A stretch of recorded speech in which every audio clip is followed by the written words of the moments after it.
Alors, quelle espèce de poisson est-il possible d'élever en Afrique? Vous souhaitez vous lancer dans la pisciculture, dans l'élevage des poissons, mais vous ne connaissez pas les espèces que vous pourrez notamment élever dans cet élevage en Afrique. Alors, asseyez-vous car dans cette vidéo, je vais vous présenter les 3 principales espèces de poissons les plus cultivées sur le continent africain. Bienvenue à vous sur le Jordan Talon Enterprise, tout sur l'entrepreneuriat au profit de l'Afrique à la solde des Africains. Si c'est la première fois que tu tombes sur ma vidéo, sache qu'ici, je te donne des conseils pour te lancer et réussir dans la pisciculture en Afrique. Et également, nous mettons en avant ces entrepreneurs, ces hommes qui militent notamment pour l'évolution graduelle et effective de l'Afrique, notamment dans les différents secteurs d'activité clés que sont l'agriculture, l'élevage, l'agro-industrie et j'en passe. Donc, si toutes ces thématiques sont en accord avec les vôtres, n'oubliez surtout pas de vous abonner sur cette chaîne et d'activer la cloche de notification pour être au parfum de tout ce que l'on fera ici, sans oublier toutefois d'aimer et de partager cette vidéo pour nous encourager. Et si vous souhaitez vous lancer dans la pisciculture, mais vous n'avez pas les connaissances et les compétences pratiques qui devraient vous permettre d'exceller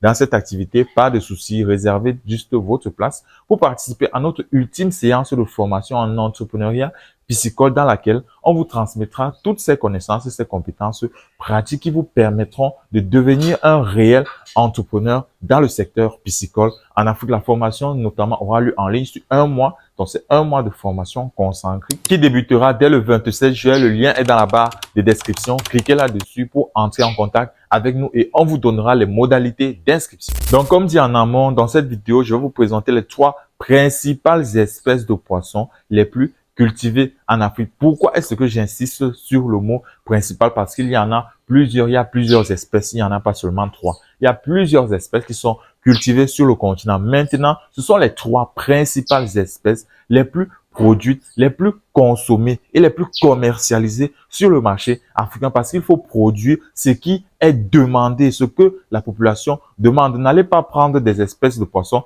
exotiques dont la population africaine notamment n'est pas habitués et vous venez les produire sur le continent pour les commercialiser, ça sera très difficile. Donc ici, c'est le pourquoi j'insiste sur le terme principal. On verra les 3 principales espèces de poissons les plus produites, les plus commercialisées et les plus consommées sur le marché africain pour lier directement une production avec une commercialisation effective. La première espèce de poisson que vous pouvez élever aisément en Afrique, il s'agit du Clarias gariepinus de son nom scientifique et de son nom vernaculaire, la silure, donc le poisson-chat. Donc c'est une espèce de poisson qui est très connue sur le continent africain. C'est de ce poisson dont je parle notamment parce qu'il faut que vous voyez, il y a beaucoup qui n'ont jamais vu à quoi est-ce que ça ressemble. Voilà, c'est ça qu'on appelle le Clarias gariepinus. Donc en Afrique, il y a 2 principales souches. Il y a Clarias gariepinus et Etobanthus longifili. Voilà, c'est cette espèce de poisson-ci qu'on appelle vulgairement les poissons-chats. Donc, c'est une espèce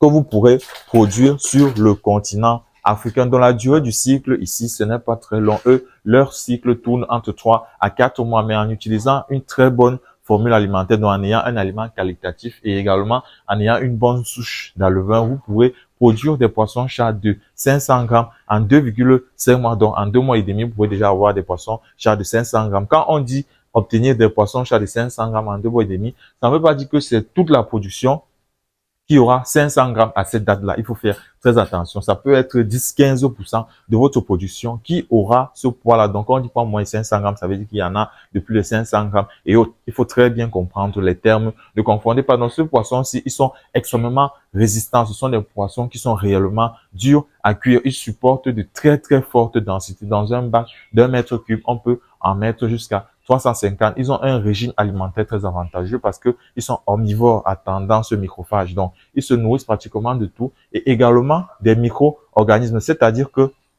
lorsque vous allez, par exemple, les mettre dans un étang naturel, lorsque vous aurez très bien fertilisé cet étang-là, ces derniers pourront se nourrir de toutes les matières, phytoplancton, zooplancton, des algues, des insectes, tout ce qui pourrait être comestible dans cet étang-là, ce qui fera donc naître un système semi-intensif dans lequel vous donnerez une petite partie d'aliments artificiels et le reste sera également comblé par les produits naturels, ce qui vous fera moins dépenser et plus gagner. Et c'est vrai, un peu la durée du cycle là-bas sera un peu plus longue, mais vous allez réellement vous en sortir. Voilà, c'est ça donc le Clarias gariepinus.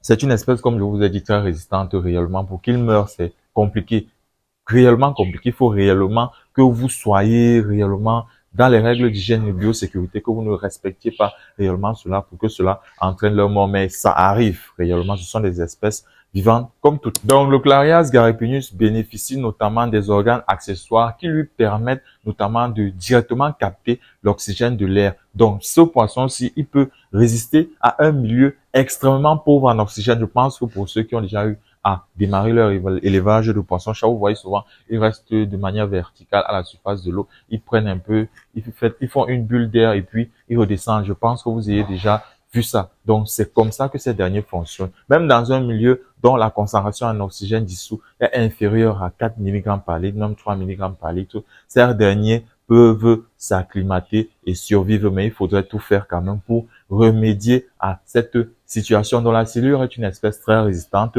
qui grandit très rapidement, qui a un régime alimentaire également très avantageux et qui est très connu sur le marché. Donc, pour commercialiser ce poisson-ci, selon la zone dans laquelle vous serez, cela sera amplement facile. Mais comme toute chose, il faut toujours employer certaines stratégies parce que beaucoup de personnes parmi vous peinent réellement à commercialiser leur production. C'est pourquoi je ferai une vidéo pour vous donner les stratégies que moi-même personnellement j'utilise pour écouler ma production ici. Donc, abonnez-vous sur cette chaîne pour ne rien manquer. La seconde espèce de poisson que vous pouvez cultiver en pisciculture africaine, il s'agit notamment du tilapia du Nil, de son nom scientifique Oreochromis niloticus. Voilà, c'est cette espèce de poisson. C'est même l'espèce la plus cultivée et la plus consommée en Afrique. Donc, si vous voulez vous lancer dans la pisciculture et que vous ne voulez pas trop vous casser la tête, vous voulez produire l'espèce qui soit facile à vendre, produisez le tilapia parce que c'est réellement l'espèce la plus consommée, la plus commercialisée et également la plus produite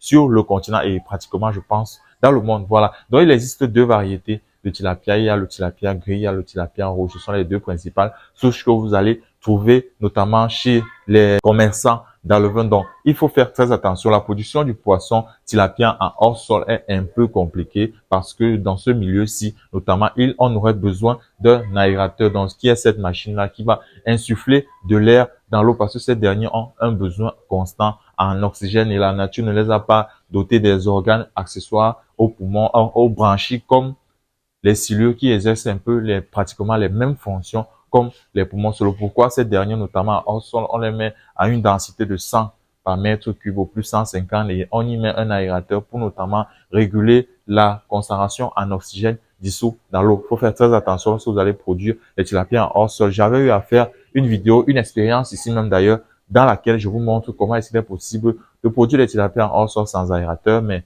la conclusion, c'est que c'est pas trop rentable parce que vous allez mettre une petite quantité dans un bac de 1 mètre cube. Donc, dans 1000 litres, vous allez en mettre 50 et vous êtes obligé de changer l'eau chaque jour. Donc, c'est un peu ça. Voilà. Pour produire les tilapia en hors sol, c'est un peu compliqué. Bon, je ne vous conseille pas. C'est mieux d'aller en étang, dans le milieu naturel, la production du tilapia là-bas, c'est très bon. Voilà. Parce que là-bas, déjà, les poissons bénéficient de l'oxygène naturel dissous dans l'eau. Voilà. Et pour savoir que le tilapia manque d'oxygène, que vos poissons tilapia, réellement, il y a un manque d'oxygène dans l'eau, vous allez les voir tous monter à la surface de l'eau. En majorité, le tilapia reste au milieu de la colonne d'eau.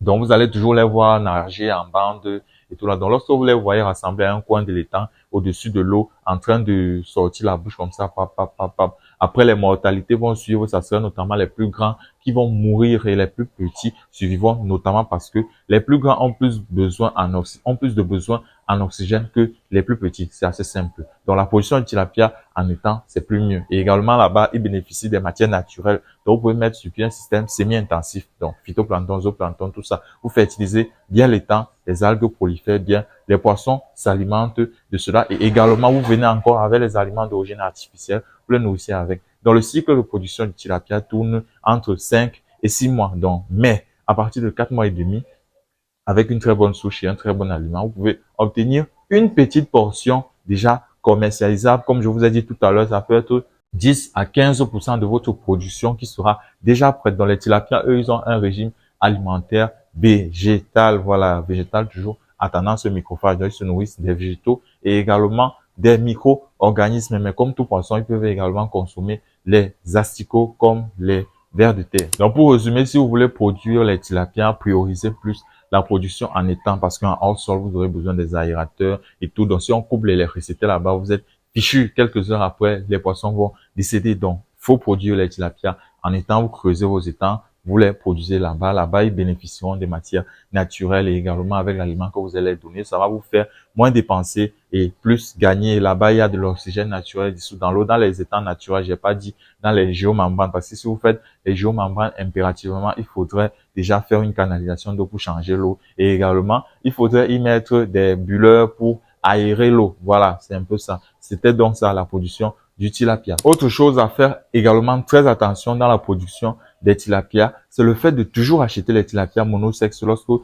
voulez les faire grossir. Pourquoi? Si vous achetez les tilapias de sexes différents et vous les mettez par exemple dans un étang, le tilapia a tendance à se reproduire de manière précoce, c'est-à-dire qu'à partir de 40, 50 grammes, ils ont déjà tendance à se reproduire. Beaucoup croiront que c'est avantageux parce qu'après vous aurez plus des milliers d'alevins, des milliers de vésicules et tout, mais détrompez-vous. Pourquoi? Parce que un poisson qui commence déjà à se reproduire, déjà, oubliez la croissance, ils vont grandir plus lentement que prévu et également le déséquilibre en termes d'alimentation qui va régner là-bas sera terrible parce que les vésicules, les larves et pour les alevins, ils ne s'alimentent pas du même aliment. Imaginez, ils sont là comme ça, là, dans la même enceinte, vous allez dire que on peut certes les calibrer et tout, mais ce sont, vous connaissez les vésicules, sont extrêmement, sont des points noirs comme ça, ou des points gris comme ça, dans les temps. Donc, faites très attention. Lorsque vous voulez produire les tilapias pour la chair,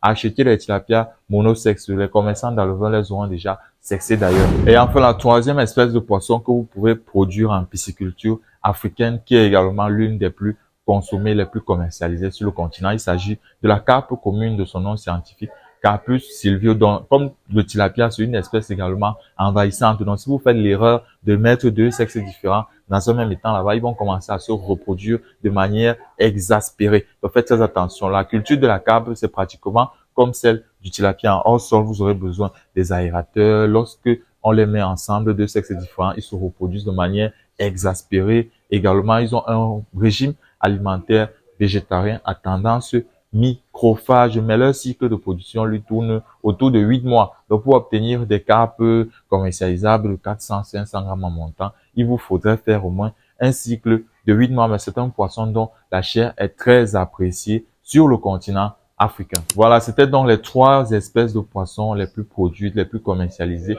et les plus consommées sur le continent africain et dont je vous encourage vivement de produire. Mais comme toute chose, il faut d'abord se faire former avant de se lancer dans ce genre d'activité. Merci d'avoir regardé cette vidéo jusqu'à la fin. N'oubliez surtout pas de l'aimer et de la partager pour en faire profiter d'autres personnes. Et on se retrouve à la prochaine. C'était Jordan Talon, votre formateur de toujours, pour vous former et vous transmettre le peu que je connais. Au revoir.